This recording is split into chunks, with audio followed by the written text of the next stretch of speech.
ஆராதனை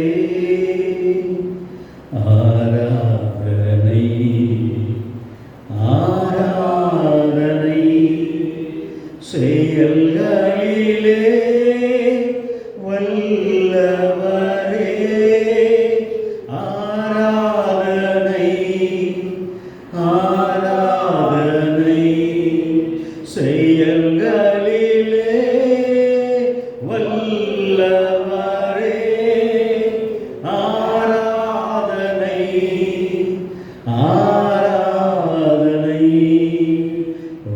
ஓசன்னா உன்னத தேவனே ஓசன்னா ஓசன்னா ஓசன்னா.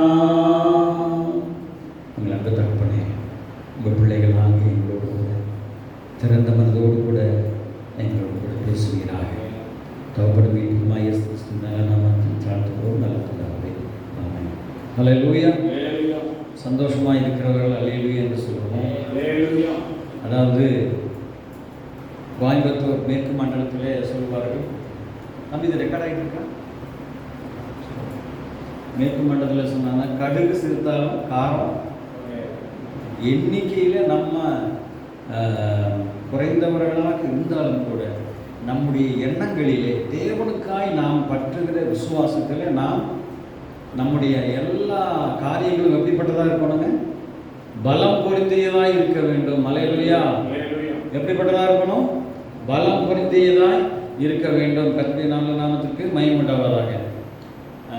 சபைக்கு அண்ணன் சொல்லாத காரியங்களை சில நான் சொல்லி ஆகணும். கர்த்தருக்கு ஸ்தோத்திரம். நம்முடைய சபைக்கு என்னென்னலாம் தேவை? ஜெரோமிலிருந்து வாங்க. நம்முடைய சபைக்கு என்ன வெள்ளம் தேவை? ஒவ்வொரு பொருளாக சொல்லுங்க. பொருளாக சொன்னாலும் சரி, உங்களுக்கு என்ன தேவை, அதாவது சபைக்கு என்ன தேவை அப்படிங்கிறத ஒவ்வொருத்தரும் சொல்லுங்க. சபைக்கு, நம்ம சபைக்கு, தேவன் நமக்கு தந்த சபைக்கு என்ன தேவை, ஏதோ ஒன்று சொல்லுங்க. உங்கள் மனசில் பட்டதை சொல்லுங்க. என்ன நம்பர்ஸ் ஆத்துமாக்கள். Very good, super. ஆத்துமாக்கள் அண்ணா எழுதி கட்டமைப்பு தேவை. சரி, அக்கா சொல்லுங்க. உங்களுக்கு மனசு தோணுன்னு சொல்லுங்க. எனக்கு எல்லாமே ரெக்கார்ட் ஆகிட்டு இருக்கு. எங்கே ரெக்கார்ட் ஆகிட்டு இருக்கு? இங்கே மட்டும் ரெக்கார்ட் ஆகலை, பரலோகத்தில் என்ன செஞ்சுட்டு இருக்கு? ரெக்கார்ட் ஆகிட்டு இருக்கு. ஏன் அப்படின்னா, மத்தேயு புஸ்தகத்தில் ஒரு வசனம் ஒன்று இருக்குது. அதை நான் இது பிற்பாடு கேட்டதுக்கு பிற்பாடு அதை நான் வாசிக்கிறேன். அப்படி தான் நடக்கும். அதே மாதிரி தான் தேவன் நம்மை நடத்துவார். பிலீவ் பண்ணுறீங்களா? நம்புறீங்களா? அதையே சரி, அக்கா சொல்லுங்க. என்ன நீங்கள் என்ன சின்ன பிள்ளைங்க எல்லாம் வரணும் அப்படிங்கிறீங்களா? சரி, நீங்கள் என்ன நினைக்கிறீங்க? சரி, அம்மா என்ன நினைக்கிறீங்க? என்ன தேவை நம்ம சபைக்கு? என்ன தேவை? நிறைய ஆத்துமாக்கள், சரி, அநேகருடைய நம்முடைய காரியங்கள் எல்லாம் ஆத்துமாக்கள் வர வேண்டும். தேவன் இந்த எல்லாத்துடைய நினைவுகளும் அப்படித்தான் இருக்குது. அல்லேலூயா. அதுக்காக நான் ஜபிக்கிறோமா? சபைக்காக நம்ம ஆத்துமாக்களுக்காக ஜெபம் பண்ணுறீங்களா? மகேந்திரன் ஜெபம் பண்ணுறீங்களா? சரி, நிச்சயமாக நம்ம கண்டிப்பாக எல்லாருமே நம்ம ஜெபம் பண்ணுறவங்களா இருப்போம். அதுக்கு ஒரு ஏன் இதை கேட்ட அப்படின்னா, நம்முடைய வாயிலிருந்து என்ன வருகிறதோ அதன்படித்தான் தேவன் நமக்கு என்ன செய்வாரா? தருவார். எத்தனை பேர் நம்புறீங்க இதைய? அல்லேலூயா சொல்லுங்க. என்ன நம்ம வாயிலிருந்து வருதோ அதைத்தான் தேவன் என்ன செய்வாருங்க? அதை தர வல்லமுள்ளவர்கள். நாம் சும்மா ஏதோ அப்பராணி சப்பராணி, அதாவது ஏதோ ஒரு பெரிய ஓனருக்கோ அல்லது பெரிய மந்திரிமார்களுக்கோ நாம் பிள்ளைகள் அல்ல. மந்திரிமார்களுக்கோ அமைச்சர்களுக்கோ முதலமைச்சர்களுக்கோ பிள்ளைகள் அல்ல. நாம் வானாதி வானங்களை உண்டாக்கின, சகல சிருஷ்டிகளையும் உருவாக்கின பரமபிதாவானவருடைய விலையேறப்பட்ட தெரிந்து கொள்ளப்பட்ட பிள்ளைகளாக நாம் இருக்கிறோம். ஒரு வசனத்தை வாசிப்போம். தேவன் நம்மை எப்படி ஆசீர்வதிப்பார் என்று சொன்னால், நம்மளாம் சொன்னோம் ஆத்துமாக்களை வேணும்னு சொல்லி சொன்னோம். இந்த வசனத்தை வாசிட்டு நம்ம அடுத்த காரியங்களுக்குள்ள போகிறோம் சீக்கிரமாக. மார்க் 11வது அதிகாரம் 23வது வசனத்தினுடைய 2வது பாகத்தை வாசிக்க முடியுமா? 2வது பாகம் மார்க் 11வது அதிகாரம் 23வது வசனத்தினுடைய 2வது பாகம். ரெண்டு பார்த்தா பிடிக்கலாம். தான் சொன்னபடியே நடக்கும் என்று தன் இருதயத்தில் சந்தேகப்படாமல் விசுவாசித்தால் அவன் சொன்னபடியே ஆகும். அல்லேலூயா.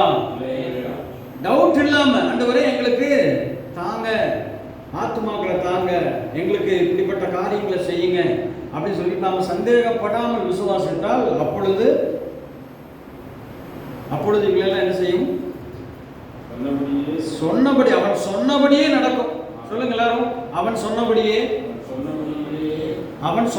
நடக்கும். தன் இருதயத்தில் சந்தேகப்படாமல், தன் இருதயத்தில் தான் சொன்னபடியே நடக்கும் என்று தன் இருதயத்தில் சந்தேகப்படாமல் விசுவாசித்தால் அவன் சொன்னபடியே ஆகும் என்று மெய்யாகவே உங்களுக்கு சொல்லுகிறேன்.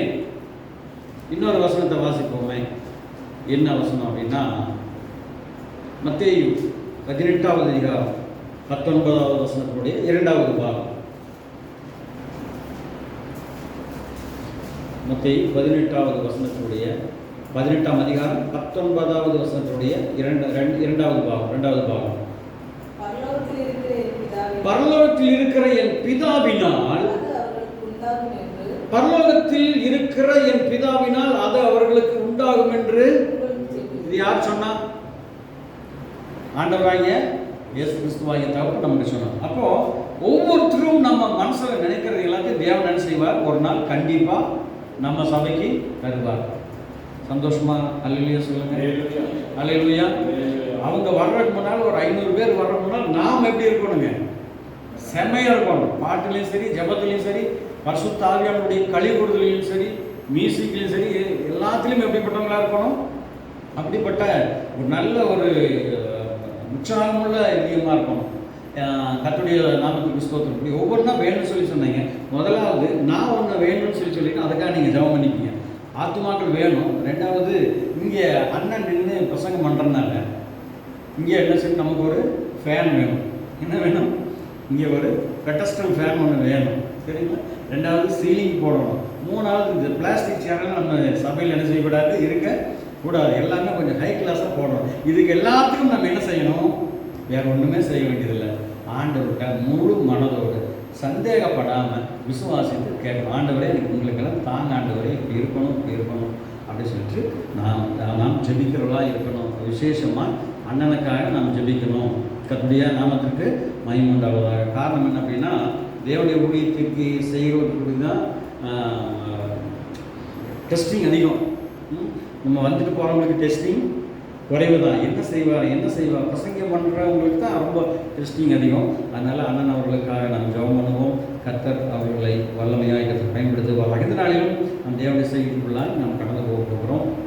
லூக்கா எழுதின சுவிசேஷ புஸ்தகம் 13வது அதிகாரம் 24வது வசனத்தில் வேகமாக நான் சொல்வதற்கு வேகமாக நீங்கள் வாசிப்பீர்களானால் அதை நாம் சீக்கிரமாய் சொல்லி தியானம் பண்ணி தேவாவியானுடைய தயவோடு கூட தியானம் பண்ணி வேகமாய் கடந்து சென்று ஆசீர்வாதங்களை அவருடைய கரங்களிலிருந்து பெற்றுக்கொள்வோம். லூக்கா 13வது அதிகாரம் 24வது வசனம்.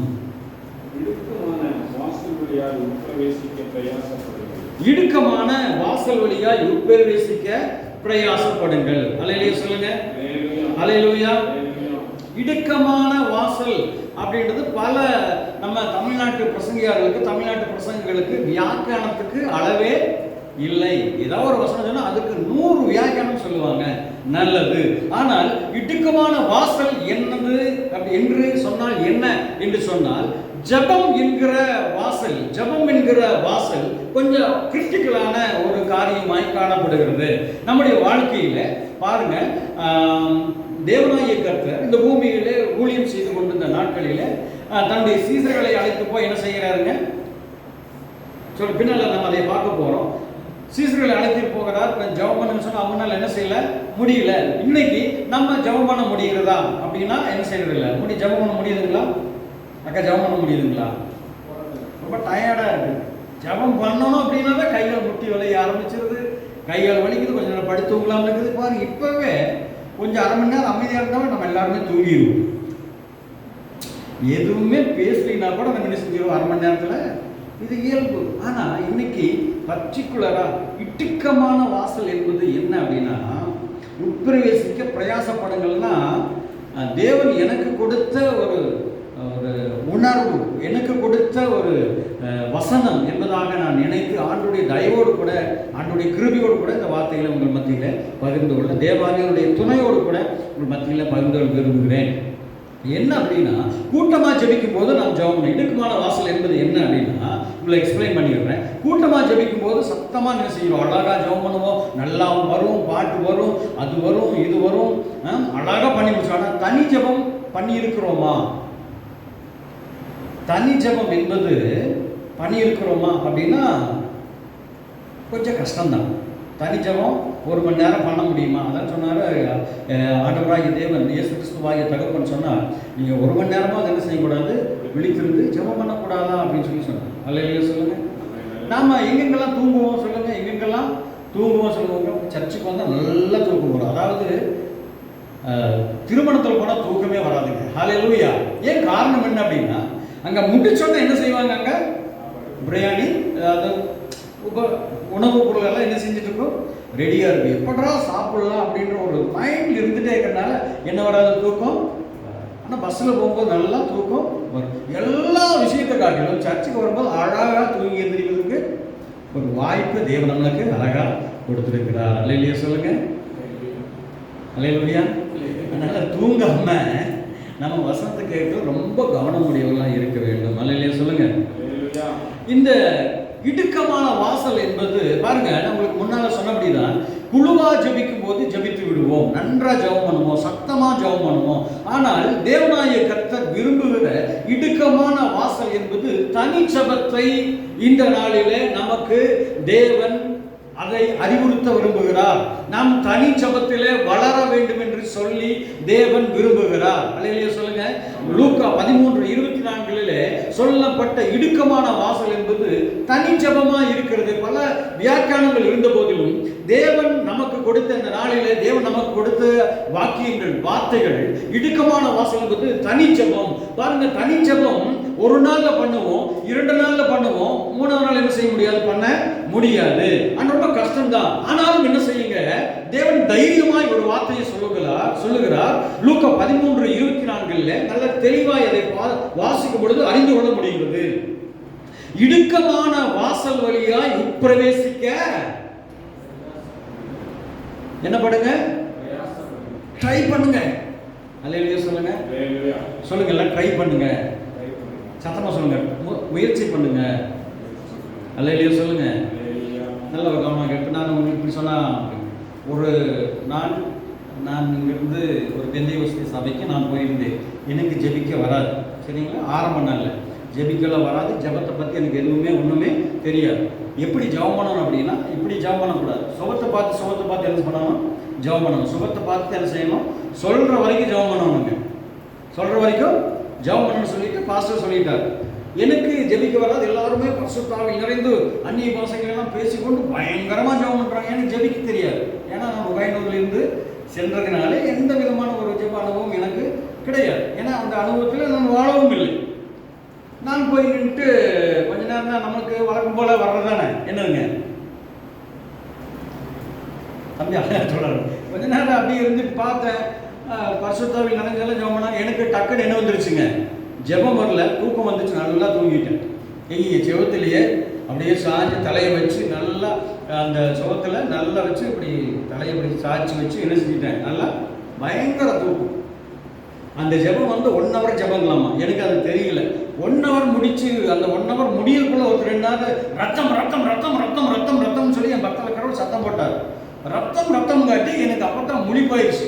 ஓ, எங்கேயோ ஒரு ரகல் நடக்க மாட்டேருக்குது, எங்கேயோ யாரோ பிடிச்சி கையை கீழ்ச்சி விட்டாங்களாட்டது, ஏதோ ஒன்று பண்ணிட்டாங்களாட்டது, ரத்தம் பீறிட்டு வர மாட்டேங்குது.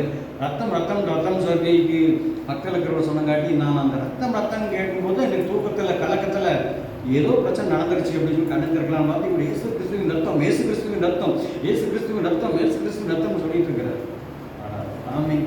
அப்போ தான் நினைச்சேன், ஆண்டவரே இப்படியெல்லாம் ஜெபிக்கணுமா அப்படின்னு சொல்லி தேவனுடைய பிள்ளைகளை அப்படி வாழ்ந்த என்னை தேவனாய் கர்த்தர் தனி ஜெபத்துக்குள்ளே நடத்தினா. அல்லேலூயா சொல்லுங்க. நம்முடைய திருச்சபையினுடைய பெயர் என்ன? இயேசு கிறிஸ்துவின் சீசுத்துவ ஊழியம் திருச்சபை. சரிங்களா? இப்போ நாம் எப்படி இருக்கணும் அப்படிங்கிறது ஏசப்பா எப்படி கவனம் அடைவராக இருக்கிறார் தெரியுங்களா?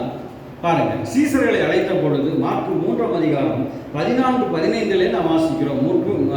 மார்க்கு 3ஆம் அதிகாரம் 14-15 வாசிங்க.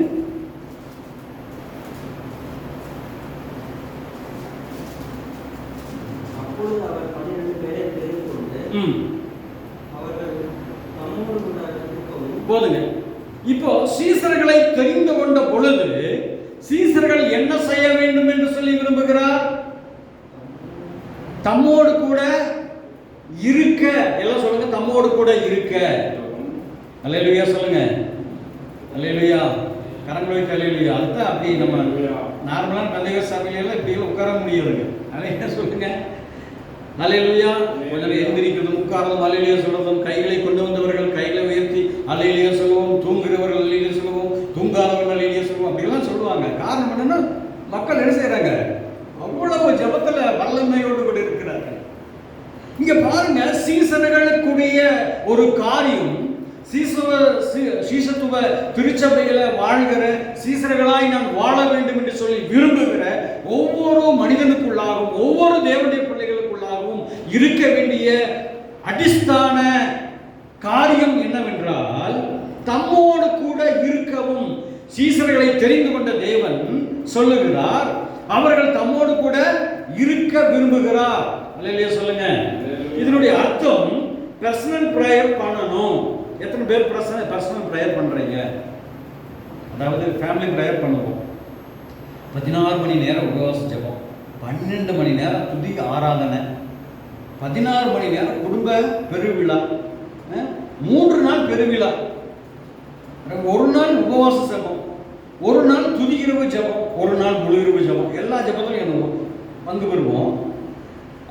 இதில் எல்லாத்தையும் நம்ம கனெக்டிவிட்டி சரியா போச்சா அப்படின்னா தெரியாது.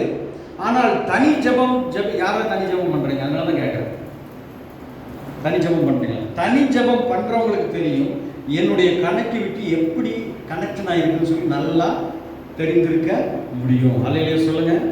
தனி ஜெபம் என்பது, ஏன் சீஷன் என்பவன் தம்மோடு கூட இருக்க விரும்பினார் தெரியுங்களா? ஏன் இருக்க விரும்பினார் தெரியுங்களா? தம்முடைய இருதயத்தில் பாருங்களேன். இப்போ தனி ஜெபம் சீசனுக்கு, அதாவது சீசர்களை அழைத்த பொழுது தம்மோடு கூட இருக்க விரும்புகிறார். ஒன்று. ரெண்டாவது, நமக்கு தனி ஜெபம் ஏன் தேவை? ஒரு தேவனுடைய பிள்ளைக்கு, நம்முடைய திருச்சபையில் வாழ்கிற தேவனுடைய பிள்ளைகள் ஒவ்வொருவருக்கும் ஏன் தனி ஜெபம் தேவைப்படுகிறது? மார்க்குவின் புஸ்தகம் 6ஆம் அதிகாரம் 45வது வசனம். மார்க்கு 6.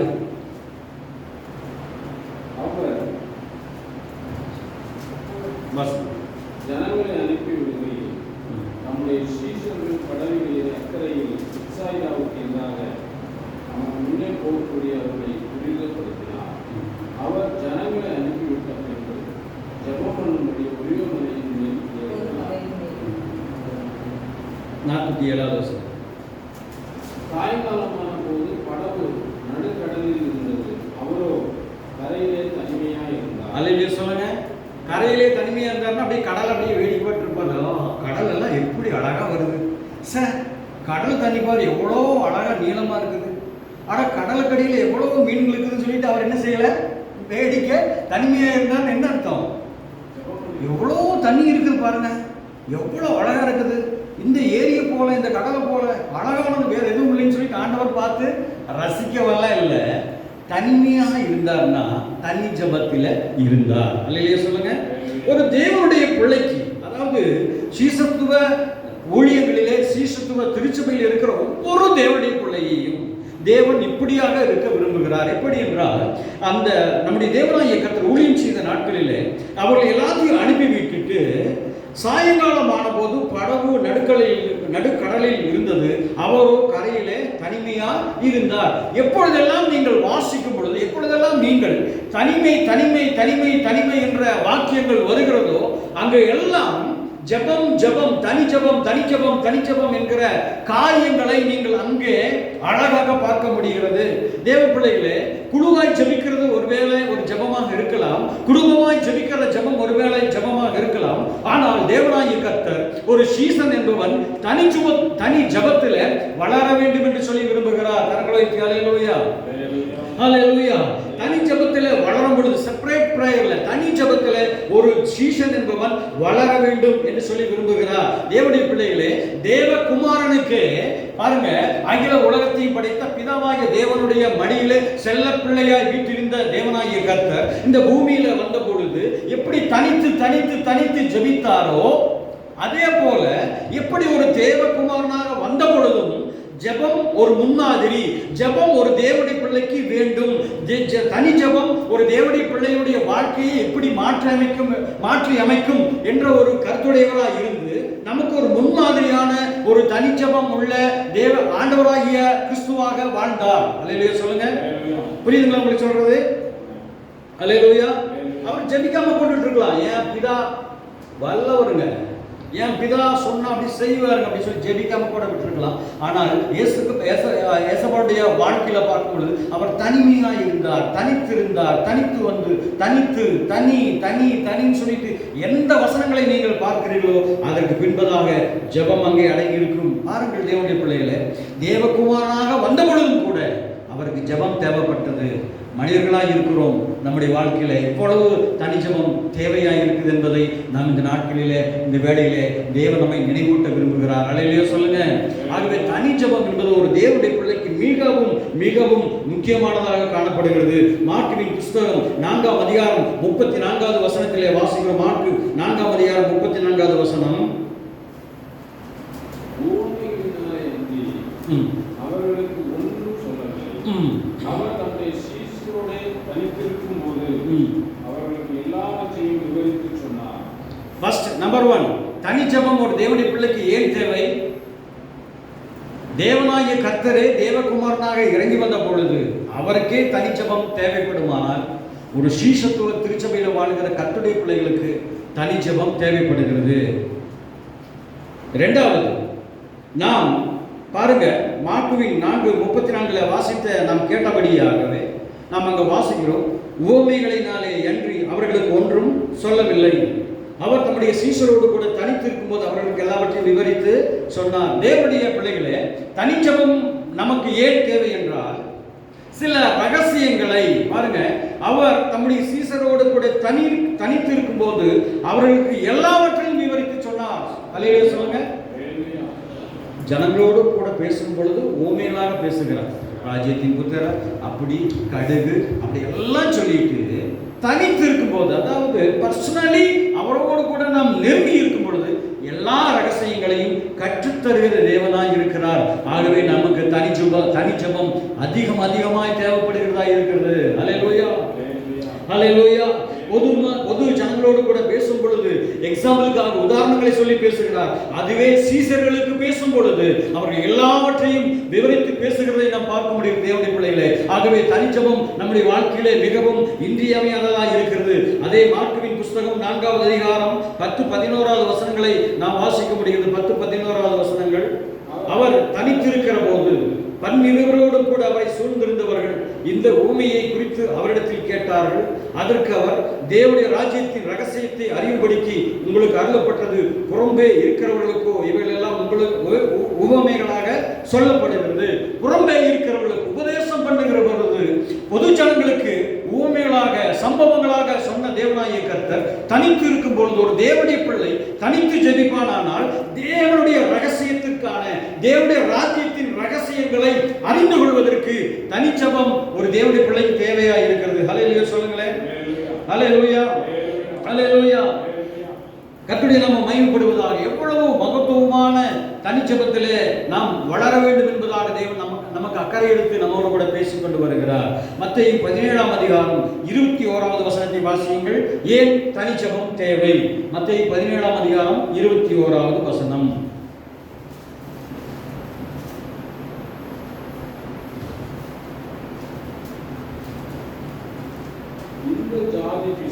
இந்த ஜாதி பிசாசு ஜபத்தினாலும் உபவாசத்தினாலுமே அன்றி மற்றெவ்விதத்தினாலும் புறப்பட்டு போகாது என்றார். அல்லேலூயா சொல்லுங்க. கரங்களை தலையிலேயே சொல்லலாமா? அல்லேலூயா.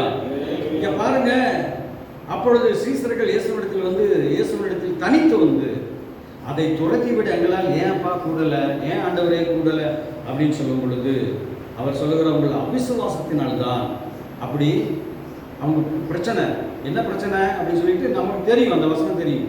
அந்த சந்திரரோகியாய் கொடுத்து அடிக்கடி தீயிலும் ஜலத்திலும் விழுந்து தண்ணீரிலும் தீயிலும் விழுந்து அவன் ரொம்ப கஷ்டப்படுகிறது பார்க்க. ஆனால் அதைய விடுவிக்க சீசர்களால் என்ன செய்ய முடியல, விடுவிக்க முடியல.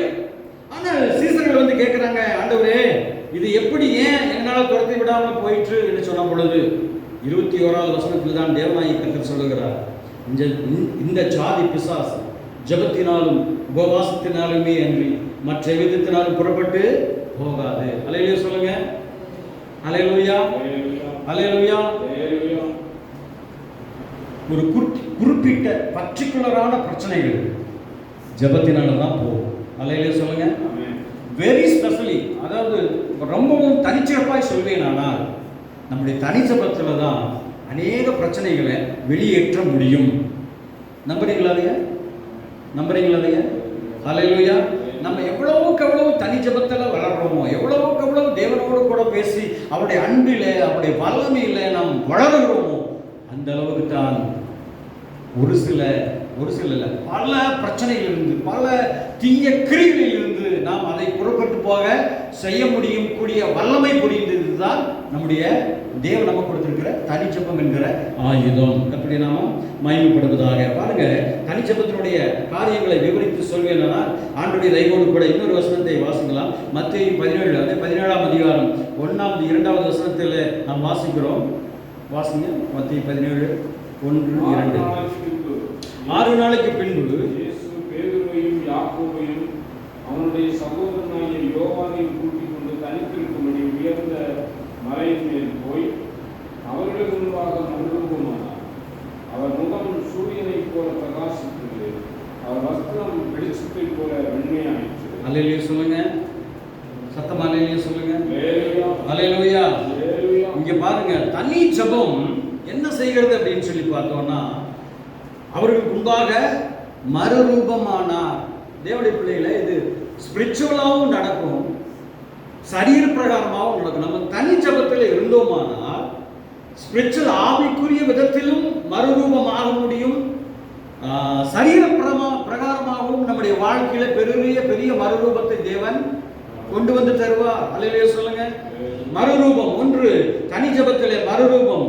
அதை தொடர்ந்து வாசிக்கும் அவருடைய முகம் சூரியனை போல பிரகாசித்தது. அல்லேலூயா சொல்லுங்க.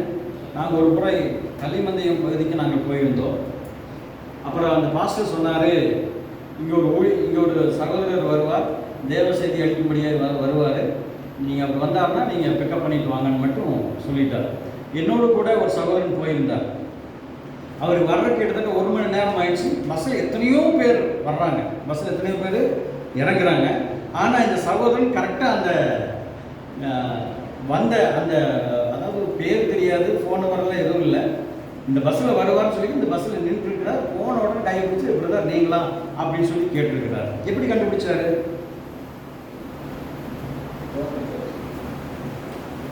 தேவனுடைய பிள்ளைக்குரிய ஒரு கிருபையை, ஒரு தனித்துவத்தை தேவன் நம்ம மேல வைத்திருக்கிறார். நம்புறீங்களா அதையா? அல்லேலூயா. ஒருவேளை நம்ம கருப்பா இருக்கலாம், சிவப்பா இருக்கலாம், குட்டையா இருக்கலாம், ஹைட்டா இருக்கலாம், நெட்டையா இருக்கலாம், எந்த விதத்தில் இருந்தாலும் தனித்து ஜெபிக்கிறவர்களுக்கு, அதாவது ஜெபிக்கிறவர்களுக்கு தேவன் தனித்துவமான ஒரு அடையாளத்தை என்ன செஞ்சிருக்கிறாரு, வைத்திருக்கிறார். கர்த்தருடைய நாமம் மகிமைப்படுவதாக. அல்லேலூயா. அல்லேலூயா சொல்லுங்களேன். அல்லேலூயா. அவருடைய முகம் சூரியனை போல பிரகாசித்தது. அப்படியே தனிச்சபத்தினுடைய அந்த வல்லமையை குறித்து பார்ப்போமானால் அவருடைய வஸ்திரம் வெளிச்சத்தை போல வெண்மையாயிற்று. எல்லாம் சொல்லுங்க. வஸ்திரம் வெளிச்சத்தை போல வெண்மையாய். இதுவும் ஸ்பிரிச்சுவலான பிளஸிங் தான். ஸ்பிரிச்சுவலான பிளஸிங், அதே போல சரீர பிரகாரமான ஆசீர்வாதம் தான். அல்லேலூயா சொல்லுங்க. நாம் தனித்து ஜெபிக்கிற வேளையிலே நம்முடைய வாழ்க்கை மற்றொரு என்பதாக பிரகாசிக்கும்.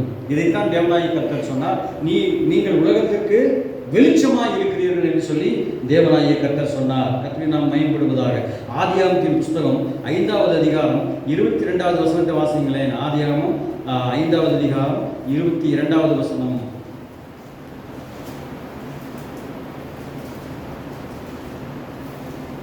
ஆதியாகமம் 5ஆம் அதிகாரம். ஏனோக்கு மெத்தூசலாவை பெற்றான். ம். என்ற பெண் 300 வருஷம் தேவனோடு சஞ்சரித்துக் கொண்டிருந்து குமாரனையும் குமாரத்தினையும் பெற்றான்.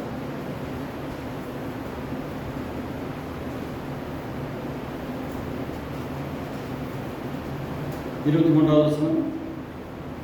சரி, 23வது வசனம் வாசிங்க. ஏனோக்குடைய நாளெல்லாம் 365 வருடம் ஏனோக்கு தேவனோடு கூட சஞ்சரித்துக் கொண்டே இருக்கையில் காணாமல் படாமல் போனால் தேவன் அவனை எடுத்துக்கொண்டார். நிறைய பேர் சொல்கிறோம், நிறைய திருச்சபைகளுடைய பிரிவினைகளை பார்க்கும்போது தேவனோடு கூட சஞ்சரிக்கணும்னா நீங்கள் என்ன செய்யணும்? குடும்பத்தையெல்லாம் விட்டுறணும். ஏனோக்கு அப்படி விடவில்லை. அல்லையிலேயே சொல்லுங்க.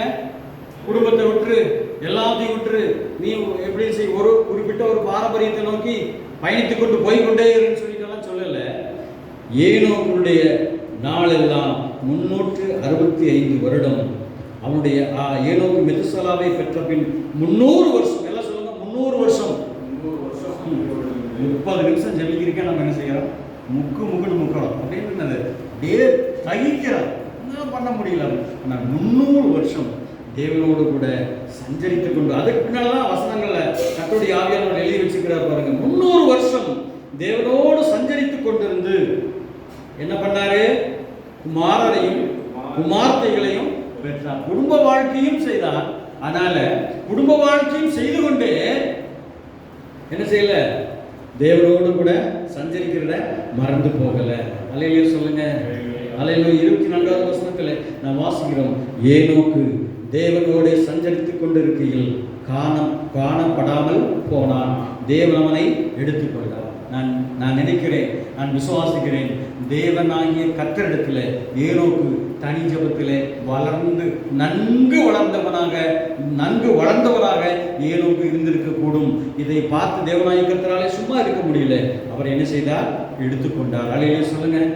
தேவனுடைய பிள்ளைகளே, ஜெபம் என்கிறது நமக்கு தேவன் கொடுத்திருக்கிற மிகப்பெரிய போராயுதம், வெற்றியின் ஆயுதம். அதுவும் தனிஜபம் என்பது ஸ்பெஷலா என்னது? ஸ்பெஷல் என்ன சொல்றது? வெப்பன் தான் தம்பி. ஆயுதம், சிறப்பு ஆயுதம் எதுங்க? தனி ஜெபம். அல்லேலூயா சொல்லுங்க. தனி ஜெபம் ஜெபிக்கும் பொழுது தேவன் நமக்கு சிறப்பான கிருபைகளை தருகிறார். அது மாத்திரமல்ல, ஆதியாகமம் புஸ்தகத்தில் நான் வாசிக்கிறோம் 18வது அதிகாரம் 33வது வசனத்தில் நான் வாசிக்கிறோம். ஆதியாகமம் 18வது அதிகாரம் 33வது வசனம். இங்க பாருங்க, ஒரு சம்பவம் நடக்குது பாருங்க. ஆபிரகாமோடு பேசி முடிந்த பின்பு போய்விட்டார். ஆபிரகாம் தன்னுடைய இடத்துக்கு திரும்பினான். இங்க பாருங்க, இதுல எத்தனையோ சம்பவங்கள் நடந்தாலும் இங்க பர்டிகுலரா ஒரு ரிலேஷன்ஷிப் இருக்கிறீங்களா? அல்லேலூயா சொல்லுங்க. அல்லேலூயா. கர்த்தர் ஆபிரகாமோடு பேசி முடித்த பின்பு என்ன செஞ்சிட்டாரா? எல்லாம் சொல்லுங்க. போய்விட்டார். கர்த்தர் ஆபிரகாமோடு பேசி முடித்த பின்பு போய்விட்டார். ஆபிரகாமும் தன்னுடைய இடத்திற்கு திரும்பினான். பேசினாங்க, போயிட்டாரு. இவர் என்ன செஞ்சிட்டாரு?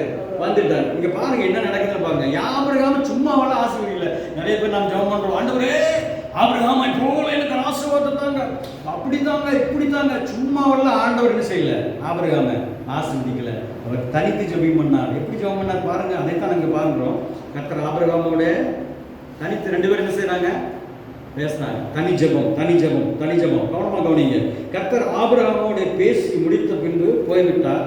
ஆபிரகாமும் தன்னுடைய இடத்துக்கு திரும்பினான். தனி ஜெபத்தை வலியுறுத்திருக்கிற தேவனுடைய பிள்ளைகளை அது அப்படியாகவே 27வது வசனத்தை வாசிங்க. 27வது வசனம் 19-27.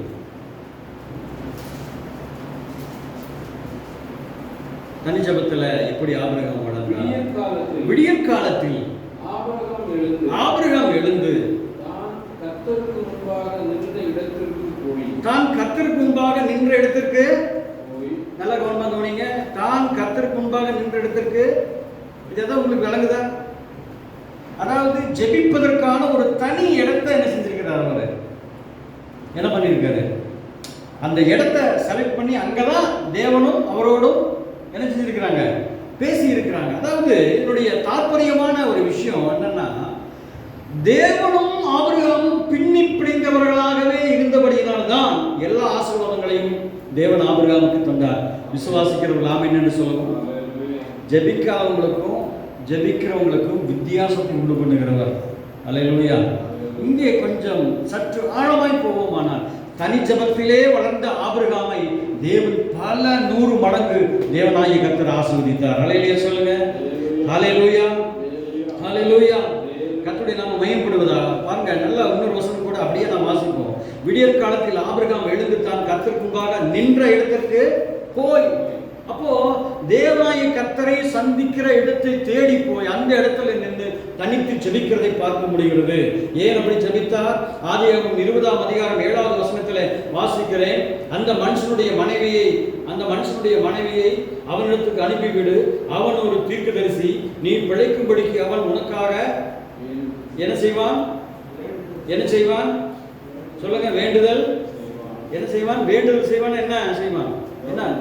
ஜெபம் பண்ணுவான்.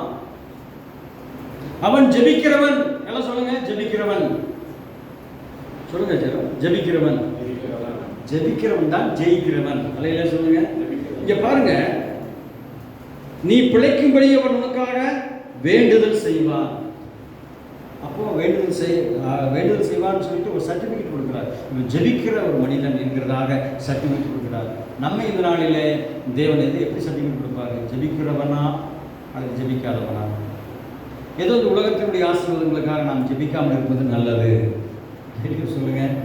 அதாவது நம்ம வேதத்தில் வாசிக்கிறோம், இந்த உலகத்திற்காக நாம் தேவனை பற்றி கொண்டு இருப்போமானால், இந்த உலகத்தினுடைய விடுதலைக்காக நாம் மாத்திரம் தேவனை நாம் பற்றி கொண்டிருப்போமானால், எல்லா மனிதர்களுடைய காரியங்களை பார்க்கணும் நம்முடைய முடிவு மிக பரிதவிக்கப்படத்தக்கதாக இருக்கும் என்று கர்த்தர் தெளிவாய் சொல்லுகிறார். தேவனுடைய பிள்ளைகளே, தேவனுடைய பிள்ளைகளாகிய நமக்கு கிறிஸ்துவ சீஷத்துவ இயேசு கிறிஸ்துடைய சீஷத்துவ திருச்சபையிலே வாழ்கிற நமக்கு தேவன் தனி ஜெபத்தை எதிர்பார்த்து ஜெபிக்க, நாம் தனித்து ஜெபிக்கிறவர்களாக இருக்க வேண்டும் என்கிற வாஞ்சியோடு கூட கர்த்தர் இந்த பகல்வேளையிலே பேசிக் கொண்டிருக்கிறார். அல்லேலூயா சொல்லுங்க.